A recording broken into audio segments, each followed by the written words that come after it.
great to have an incredible genre-bending singer, songwriter, entertainer. She does it all. She's also great on social media.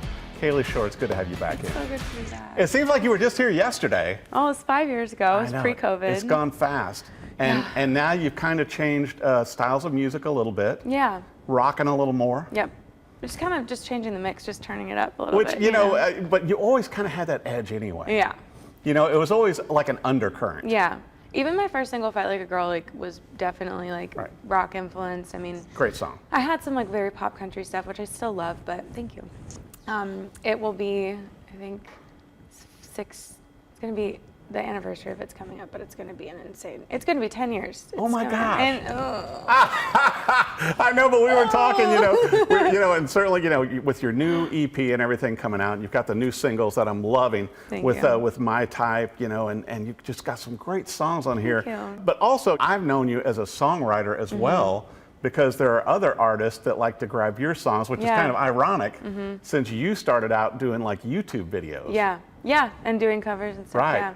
Yeah, I got my first gold record last year for a song called People I Don't Like by Upsall. So that was very exciting. First gold record. I know. Do you know the plaques are they cost a fortune though, and the label doesn't buy them for you, so I haven't bought it yet, but that's... You've got to buy it. I know.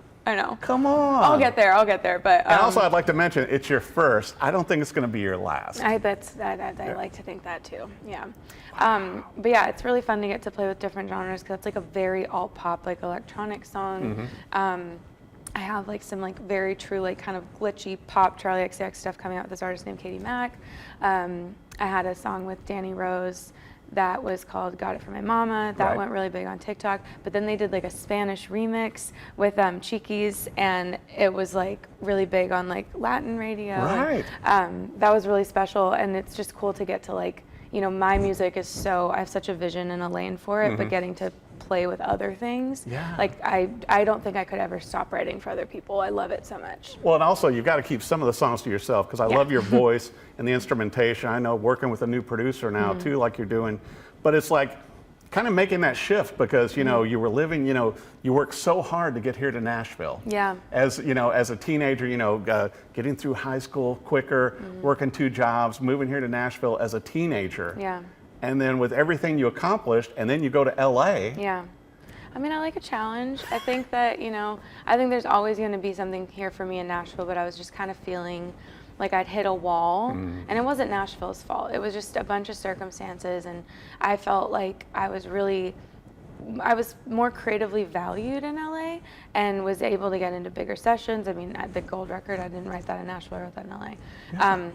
And I was like, you know what, I think I'm just ready, and the weather's great. And I had so many friends when I moved there, and I moved there with some friends from Nashville, so it made the transition really easy. So definitely. Kind of a no-brainer. But. Well, and I got to bring up too, with your incredible videos and everything, How I Became Unfamous, which now has to be renamed, because now How I Became Famous Again. We're trying to find a snappy title. I also have this saying within my friend group, second anything good happens, and I'll be like, guys, what if everything's gonna be okay? So maybe I'll do what if everything's gonna be okay, part 1. I just think it's so much fun, because you and I were talking about, it's we've both had kind of a challenging 5 or 6 years, but also a lot of good, like your gold record and everything, but it's you come out of that with a different view. And certainly as an artist and a songwriter and a guitarist, what you're known for, it's I think you're refocusing your energy. Yes, on this new with My Type, and getting to do what makes you happy. Yeah, it definitely, and experimenting with different songs. The interesting thing about the EP is I wrote the songs over a very long period of time, and Unkissed was almost on Open Book in its first iteration, and I wrote it. Yeah, because you did Open Book and then Open Book Unabridged, right? Yeah. Oh, I love. I have the Too Much to Say, my old podcast, and I have too much. I was like, can we put 4 more songs on this record? And they were like, sure. Awesome. And I was like, yeah. That's all I wanted. I know I'm already planning the deluxe version tracks in my head for this album, which is presumptuous, but not at all. Yeah, let's just say it'll happen.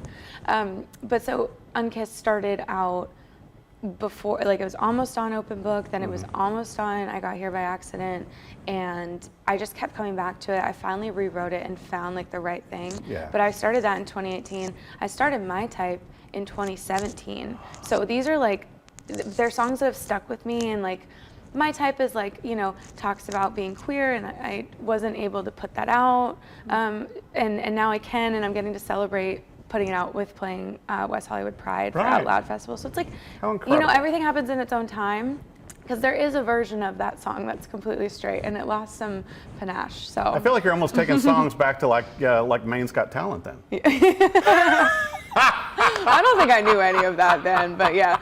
No, there is like a lot of like influence, and that has just stuck with me. I mean, I think that, I'm sure you relate, but your core music taste happens between like 10 and 16, and then you're kind of locked in. You know, I try to really stay like up on what's current and all of that, but I also always come back to Third Eye Blind and, you know, Nirvana. But you're a social media maven now. You know, not only for yourself but for others. It's like going, you just, everything you do on social media to me, and with your show, because I think you did great with your podcast. Thank you. and hosting these kind of things. But it's like it's you. There's an honesty that comes through in all that you do. I kind of just have found every single time in my life when I've been lost and not known what to do, that has always been the answer. And I mean that just like, it sounds cliche, but cliches are cliche because they're true. And it has literally been the thing that's gotten me out of the darkest points of my life. And I remember I made this, Unfamous started with this one video I posted that was like, I was just so upset because I was like, I gotta get a job. I have an 8-year resume gap. I was like, what do I say? Like, oh, I can't tell you what I did during that 8-year period I signed an NDA. Like, what? I don't know. That was my best guess. I was like, I had a radio show on Radio Disney. That was that had a Fidelity Investments thing that came in. I played the Opry. Opry. Yeah, I played. Yeah, and it was just Walker. like. They don't care about that. They're like, can you make a martini? I'm like, well, yeah, but not because personally, but I make them a little stronger, so this is useless. But so I was like trying to get a new job, and I was like so frustrated because I just had no idea where to start. And I made this video that I was like, here's what they don't tell you about being a C-list celebrity. And it's like, you can hit that, but then if you don't go further than that, you're screwed, and you got to go back to square one. But if you get like B-list, you're kind of pretty much always there. Like you can always make something happen. But like, you know, within country music, like not the world at large, but within country music, I felt like I was solid C-list. And I made that video, and people really liked it. And some like really, like this rapper named Creation, she had that song Gucci Gucci. She commented on it. She's like, I relate to this so much. And I was like, that's crazy, because that's nuts. And so I was like, you know what, maybe I'll just make this. And I got the idea, and I was like, let's just like see what happens. And I made the video the day that I started my waitressing job. I was doing my makeup for that. Wow. And I was just like, you know, irritated. Yeah. And I was like, I bet people are wondering what I've been doing. I've been posting like some silly videos and whatever, but I also went through a pretty, you know, intense long-term, long-distance breakup after 4 years. And I was just kind of like, ugh, you know. And I was like, well, if I do that in my music, let me just try this. And it like blew up immediately. Right.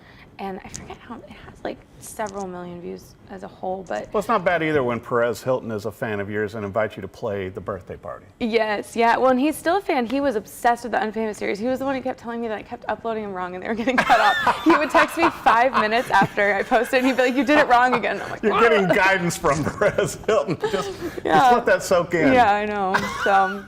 No, it's also really special to have like people who've been in your career for a long time. Like I'm working with the person who put Fairly Girl on the radio to begin with. And still believe in you. Yeah, you know, and I'm like, well, I haven't pissed them off, so that's good. No, not at all. And I think also, you know, My Type is going to be releasing June 11th. Or May, the EP is also called My Type, but the single My Type comes out May 30th. Yeah, but I mean on your birthday. EP comes out my birthday, 7th. Yeah, and you've got singles and everything, and there's going to be cool merch.